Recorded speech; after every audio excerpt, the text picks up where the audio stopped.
From the moment I stepped into freshman year, I knew there was something about Mia. Not the friendly kind of something, but the kind that makes you feel invisible, like you don't exist. She never spoke to me, never smiled, or even glanced my way. I watched her from across the crowded hallways, wondering why she always seemed so cold, so distant. It wasn't like I tried to bother her. I kept to myself, mostly, blending into the background, hoping to avoid attention. But no matter how quiet I was, Mia ignored me as if I were a ghost. At first, it hurt. It's hard not to notice when someone you want to befriend treats you like your heir. I tried to find reasons.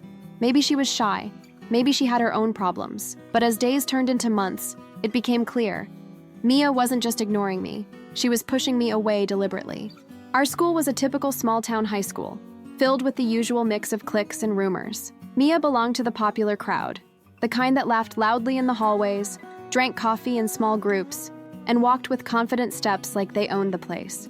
I was nowhere near that world. Despite that, I never held any grudges. I saw through the facade. I sensed that her distance wasn't about me. It was something deeper, something she was hiding. I remember one cold autumn morning when the school was buzzing with excitement about the upcoming fall dance. Mia passed by me in the hall, her expression unreadable, her eyes fixed straight ahead. I wanted to say something, anything, but the words caught in my throat. Instead, I watched as she disappeared around the corner, alone. No friends, no smiles, just silence. That moment stayed with me. I realized then that Mia's armor wasn't just for me, it was for the world. Over the next few months, I tried to keep a respectful distance, hoping maybe she'd open up someday. But something inside me refused to give up. I wanted to understand her, to reach through that coldness and find the person underneath. At school, I noticed small cracks in her armor, the way she would sometimes stare out the window in class, lost in thought, or how her hands trembled when she was nervous. The hints were subtle, but they were there. One day, during a group project, our teacher paired us together. I was surprised, almost nervous. This was the closest we'd ever been. I thought it might be a chance to break the ice, but Mia barely spoke to me. She answered questions with one-word replies and avoided eye contact. It was like talking to a stranger, someone behind a wall I couldn't climb. Still, I persisted. I shared stories about my own struggles and hopes, hoping to spark a connection. Slowly, I saw brief flickers of something real in her eyes. Pain, fear, maybe a silent plea for help. That year was hard, but it also taught me about resilience and the quiet battles people fight behind closed doors. I learned that not all wounds are visible, and that sometimes the hardest thing is simply to be seen. Little did I know my determination to reach Mia was about to change everything, for both of us. The days after our group project felt different. Though Mia remained distant, there was a subtle shift, a crack in the wall she'd built around herself. I sensed it in the way she hesitated before answering, the brief glance she cast my way when she thought I wasn't looking. But nothing prepared me for the day everything changed. It was a gray afternoon in early winter, and the school corridors felt unusually quiet. I was walking to my locker when I heard a sudden, sharp sound, a crash from the stairwell nearby. Curiosity and concern rushed through me as I hurried toward the noise. When I reached the stairwell, I saw Mia sitting on the steps, tears streaming down her face, her hands shaking as she clutched her backpack. For the first time, I saw her completely vulnerable. "Are you okay?" I asked softly, not wanting to overwhelm her, but needing her to know she wasn't alone. She shook her head, unable or unwilling to speak. I sat down beside her, offering silent company. Minutes passed, the air heavy with unspoken pain. Then, with a shaky voice, she finally whispered, "I don't know how to keep going." That moment was raw and real. Everything I had sensed before, the loneliness, the fear, poured out in her words. I wanted to help, but I felt powerless. How do you save someone who's hurting so deeply they can barely breathe? As the bell rang, signaling the end of lunch, Mia stood abruptly and ran down the hall, leaving me with a knot in my stomach. From that day forward, I made a quiet promise. No matter how much she pushed me away, I would be there. I would be the one who never gave up on her. Over the next weeks, Mia's struggles became more visible. She stopped eating lunch in the cafeteria, withdrew from classes, and her grades began to slip. Teachers whispered about her, classmates stared, but did nothing. I reached out again and again, inviting her to sit with me, offering a listening ear. Slowly, she began to respond, not with words, but with small gestures, a nod, a quiet smile, a glance that held a flicker of trust. Then, one afternoon, she confided in me a secret that explained so much of her pain. A family broken by loss, a home filled with silence, and a darkness she couldn't escape. That secret changed everything. It wasn't just the reason behind her coldness. It was a cry for help I could no longer ignore. I realized that Mia's fight was bigger than school drama or teenage rebellion. She was battling demons I hadn't seen, and I was the only one who knew. The days that followed tested me in ways I never expected. I had to learn how to be patient, how to listen without judgment, and how to stand strong when she faltered. More than anything, I had to believe that even the most broken hearts could heal, if only someone was willing to reach out. The fragile connection Mia and I had begun to build was tested daily. Every step forward was met with hesitation or retreat, but I refused to give up. After school, I started waiting for her by the library, the one place she occasionally found refuge. I brought her hot chocolate one chilly afternoon, a small gesture that sparked a quiet conversation between us. "I'm not used to this kindness," she admitted, eyes downcast but voice softer than I'd ever heard. That simple truth cracked open a window into her world, a place where kindness was rare and trust even rarer. I shared pieces of my own story too, my struggles with anxiety, the times I felt invisible myself. It was the first time Mia seemed to understand that beneath the surface, we both carried hidden battles. School life continued around us, classes, tests, the usual chaos. But Mia's world was shrinking. The weight of her secret grew heavier, and I could see it in her tired eyes. Our friendship, though still tentative, became a lifeline. I noticed her smile more often, the way she'd glance at me during group discussions, and sometimes even laugh quietly at a joke. But not everyone noticed or approved. Some students whispered behind our backs, and Mia's old friends warned her to keep her distance from me. "You don't need someone like that," they said. "She'll only bring trouble." It was hard to watch Mia caught between worlds, the safety she found in our friendship, and the pressure to return to the cold silence that once defined her. One evening, after a particularly tough day at school, Mia confided something that shook me. She told me about nights spent crying alone, about the heaviness she felt in her chest, and about thoughts she was too scared to say out loud. "I'm scared," she whispered. "Scared I'll never get better." Those words echoed in my heart. I realized then that Mia's pain was deeper than I had imagined, and the road to healing would be long and uncertain. Determined to help, I researched resources, counselors, and support groups. I talked to trusted teachers and school nurses, always careful to respect Mia's privacy, but knowing she needed more help than I could give alone. Slowly, Mia agreed to see a counselor. It was a small victory, but a significant one. Our friendship grew stronger as we faced the darkness together, navigating the fragile balance between hope and despair. I learned to be patient, to listen without trying to fix everything, and to celebrate the smallest victories: a good day at school, a smile shared, a moment of laughter. Mia taught me that healing isn't linear, and that sometimes the bravest thing is simply to keep going. Just as I thought we were making progress, the shadows that haunted Mia began to tighten their grip. The cracks I had seen before widened into chasms of despair that threatened to swallow her whole. One cold morning, Mia didn't show up to school.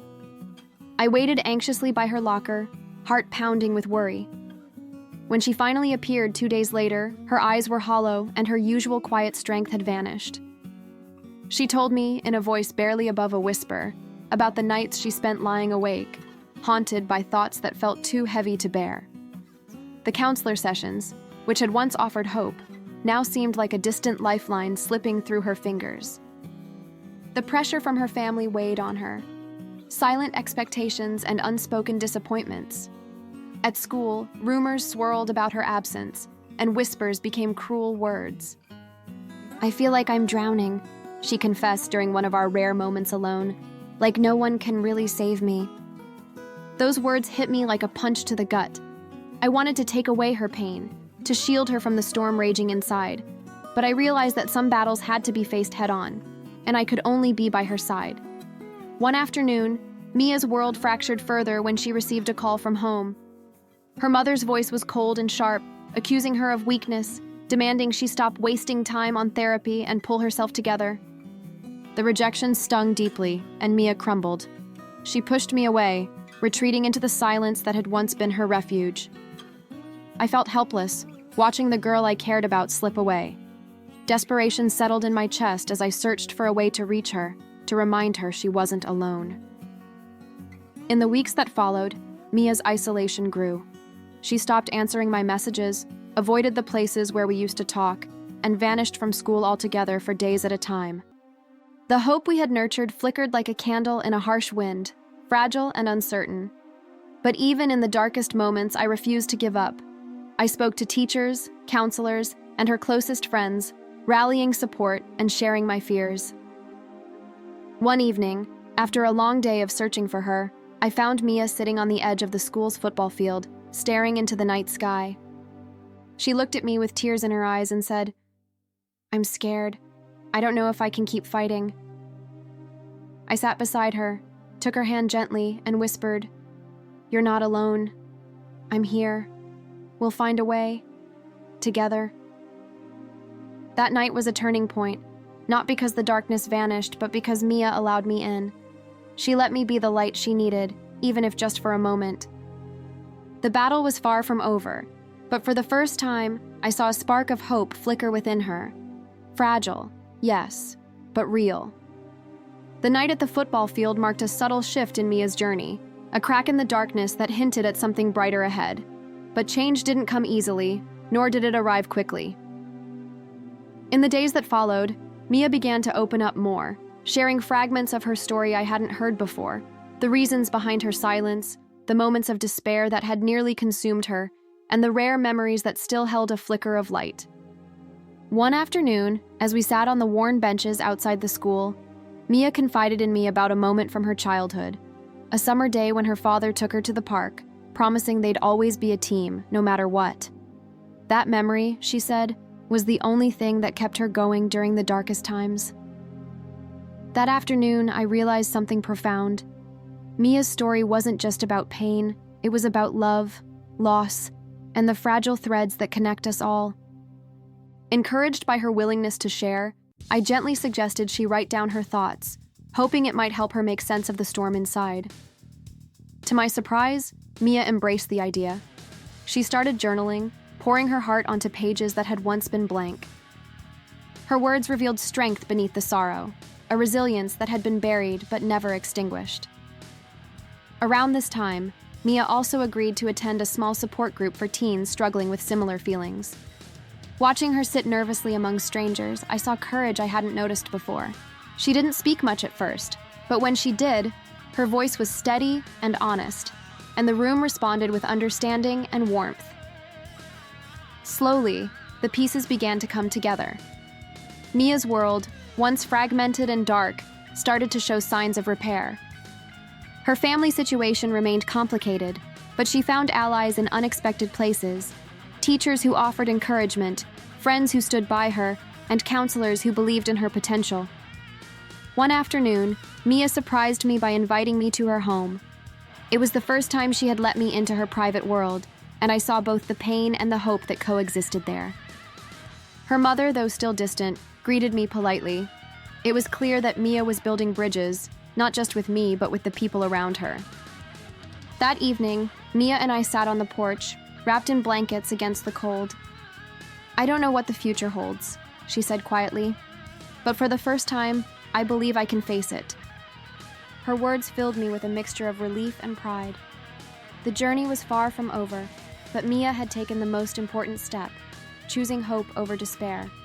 And I knew that no matter what, I would be there to walk beside her. The days grew longer, and with each sunrise, Mia's fragile hope was tested again and again. The battle within her was far from over, but now she faced it with a strength that surprised even herself. One afternoon, the inevitable storm arrived. A harsh confrontation with her mother escalated beyond anything Mia had experienced before. Words were exchanged, sharp and painful, breaking down walls Mia had barely begun to build. "I don't need your pity," her mother snapped. "You're weak. You're wasting your life." Mia's eyes filled with tears, but she stood taller than ever before. "I'm not weak," she said, voice steady but fierce. "I'm fighting every day to be better." That moment marked a turning point. not just in her relationship with her mother, but in Mia's own self-belief. She was no longer the girl who hid in the shadows or silenced her pain. The days that followed brought challenges, but also breakthroughs. Mia's counselors noted her growing resilience, and her teachers saw a new confidence in her work. Our friendship deepened, bound by the trials we had faced together. She no longer ignored me. Instead, she leaned on me in ways that filled my heart with both pride and humility. One evening, at a school event, Mia spoke publicly about her journey. Her voice wavered at first, but as she shared her story, the darkness, the struggle, and the hope, the room grew silent, moved by her honesty and courage. When she finished, the applause was not just polite, it was genuine, a testament to the strength she had found within herself. In that moment, I saw the transformation I had prayed for. Mia had become a beacon of hope, not just for herself, but for others who struggled in silence. Later that night, as we sat beneath a sky full of stars, Mia turned to me and whispered, "Thank you for never giving up on me." Her words were more than gratitude, they were a promise that no matter how hard the journey, we would face it together.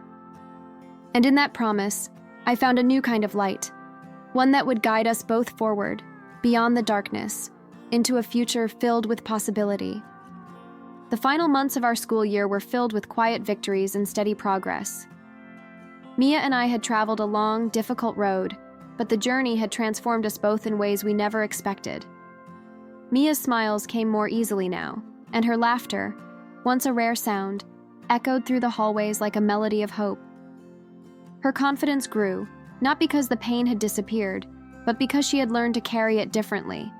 She continued to attend therapy and the support group, becoming a pillar of strength for others who struggled. Her story inspired classmates and teachers alike, breaking the silence that so often surrounded mental health. One afternoon, Mia invited me to the school's annual assembly. As I watched her stand before the crowd, speaking with calm assurance about her experiences, I felt a surge of pride unlike anything I'd known. Afterwards, she pulled me aside and smiled softly. "I couldn't have done this without you," she said. I shook my head, feeling tears prick at the corners of my eyes. "You saved yourself. I was just lucky to be there." In the quiet moments that followed, I reflected on everything we had been through. The pain, the fear, the moments of doubt, and the sparks of hope. I realized that sometimes the people we think we don't need are the ones who save us when we least expect it. Mia had ignored me for years, but when she finally reached out, she taught me the true meaning of friendship, courage, and compassion. Her secret had changed my heart, and in saving her life, she had helped me find my own light again. As we stepped into the future, uncertain but hopeful, I carried her story with me, a reminder that even in the darkest times, connection can heal, and love can transform. And that sometimes, the greatest rescue comes from the most unexpected places.